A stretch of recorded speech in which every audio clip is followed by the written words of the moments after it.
কথায় আছে save money and money will save you one day, মানে টাকা বাঁচাও কারণ টাকা একদিন তোমাকে বাঁচাবে। এই কথাটা থেকে বোঝা যাচ্ছে যে টাকা বাঁচানোটা আমাদের জন্য কতটা গুরুত্বপূর্ণ। তাই আজকের এই ভিডিওতে আমি why money savings is important, অর্থাৎ সঞ্চয়ের গুরুত্ব কতটা বা টাকা জমানো আমাদের পক্ষে জরুরি কেন, এই বিষয় নিয়ে ডিটেলসে আলোচনা করব। তো আর বেশি কথা না বাড়িয়ে চলুন শুরু করা যাক। টাকা জমানো বা অর্থ সঞ্চয় করা হচ্ছে আয়ের একটি অংশ ব্যয় না করে ভবিষ্যতের জন্য জমিয়ে রাখা। এটি ব্যক্তিগত, পারিবারিক এবং জাতীয় অর্থনীতির জন্য অত্যন্ত গুরুত্বপূর্ণ। তাই এক এক করে এর গুরুত্বগুলিকে দেখে নেওয়া যাক। So number 1, emergency situation. জীবনে কোনো বিপদ বা জরুরি অবস্থা কখনো বলে আসে না, হঠাৎ করেই আসে। তাই যদি আপনি আগে থেকেই এর জন্য প্রস্তুত না থাকেন তাহলে এটা আপনার ফাইন্যান্সিয়াল লাইফকে একেবারে ধ্বংস করে দিতে পারে। তাই আমাদের সবাইকে কমপক্ষে 3 মাসের খরচাকে কোনো জরুরি অবস্থার জন্য একটা ব্যাংক অ্যাকাউন্টে আলাদা করে রাখা উচিত। ফর এক্সাম্পল, যদি আপনার মাসিক খরচা 20,000 টাকা হয় তবে আপনি 20,000 গুণ 3 অর্থাৎ 60,000 টাকা কোনো এমার্জেন্সির জন্য একটা ব্যাংক অ্যাকাউন্টে আলাদা করে রাখতে পারেন।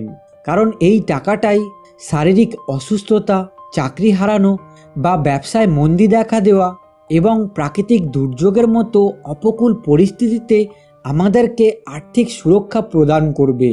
কারণ সঞ্চয় থাকলে কোনো এমার্জেন্সি সিচুয়েশনের হাত থেকে বাঁচার জন্য কোনো ধার বা ঋণ বা কোনো লোনের ওপর নির্ভর করতে হবে না। কোনো একজন চাকরিজীবী যদি প্রতি মাসে কিছু টাকা সঞ্চয় করে তবে সে চাকরি হারালেও শুধু তার জমানো টাকার জন্যই মনে শান্তি রেখে দ্বিতীয় কোনো চাকরি খুঁজে নিতে পারবে। তাই খারাপ পরিস্থিতির জন্য আমাদের সবাইকে নিজের ব্যাংক অ্যাকাউন্টে আলাদা করে কিছু টাকা রাখা উচিত। নাম্বার 2, ইনভেস্টমেন্ট অপরচুনিটিস, অর্থাৎ বিনিয়োগের সুযোগ। এটাও আমাদের কাছে হঠাৎ করেই আসে, আর যখন আসে তখন যদি আমাদের কাছে টাকা না থাকে তাহলে আমরা সেই সুযোগকে আর কাজে লাগাতে পারি না, ফলে আমরা জীবনে অনেক পিছিয়ে যাই।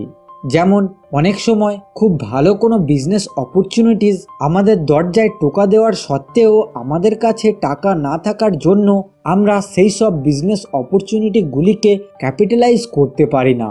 এছাড়াও মার্কেট ক্র্যাশ বা কারেকশানের সময় আমাদের কাছে টাকা থাকলে তা ইনভেস্ট করলে সেখান থেকে লম্বা সময়ের জন্য ধন সম্পত্তি তৈরি হয়, কিন্তু সেই সময় যদি টাকা না থাকে তাহলে আমরা সেই সুযোগকেও হাতছাড়া করে দিই, যার ফলে আমাদের কাছে আসা সুযোগকে আমরা বারবার নিজের হাতে শেষ করে দিই। তাই বিভিন্ন বিনিয়োগের সুযোগকে সঠিকভাবে কাজে লাগানোর জন্য আমাদেরকে টাকা জমানো শুরু করতে হবে। Number 3, it gives you multiple choices. যখন আপনার কাছে সেভিংস থাকে তখন আপনি কোনো ফাইন্যান্সিয়াল প্রেশার ছাড়াই ফ্রিলি ডিসিশন নিতে পারেন, যার ফলে আপনার কাছে আলটিমেটলি বেশি চয়েস থাকে। যার মধ্যে কিছু চয়েসকে উদাহরণ হিসাবে দিয়ে দিলাম। যেমন 1, ক্যারিয়ার ফ্লেক্সিবিলিটি। যদি আপনার কাছে পর্যাপ্ত সেভিংস থাকে তাহলে আপনি নতুন ক্যারিয়ার অপরচুনিটিকে এক্সপ্লোর করতে পারবেন, আর তার সাথে সেই সব জবে সুইচ করতে পারবেন যেসব জবগুলি সত্যি আপনার পছন্দের ছিল।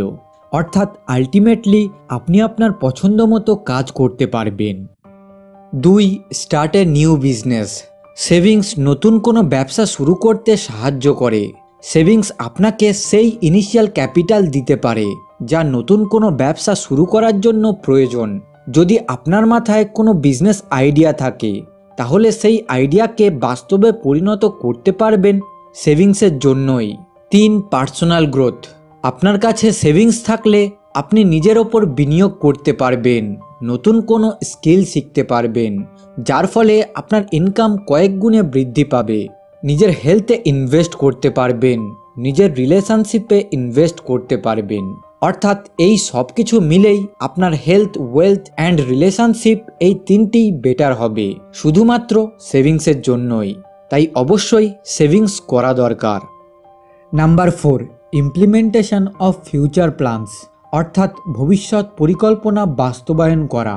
এটা করার জন্য টাকা সঞ্চয় করাটা অত্যন্ত জরুরি, কারণ সঞ্চয় থাকলে ব্যক্তিগত ও পারিবারিক ভবিষ্যৎ পরিকল্পনা করা সহজ হয়। একটা মধ্যবিত্ত লোকের ভবিষ্যৎ পরিকল্পনা সাধারণত কি হয়? সন্তানদের উচ্চশিক্ষায় শিক্ষিত করা এবং একটা বাড়ি কেনা বা তৈরি করা। আর এই দুটোকেই বাস্তবে রূপান্তরিত করতে হলে লং টার্ম সেভিংসের প্রয়োজন হয়, কারণ এগুলি আমাদের লাইফের মোস্ট এক্সপেন্সিভ গোল হয়ে থাকে। তাই যদি আমরা টাকা জমাতে না পারি, তাহলে এগুলির জন্য আমাদেরকে লোনের বোঝা নিয়ে ঘুরতে হবে। এবার চয়েসটা আপনার। আপনি লোনের বোঝা নিয়ে ঘুরবেন, না ভবিষ্যৎ পরিকল্পনা করে তার জন্য অল্প অল্প করে টাকা জমাতে শুরু করবেন?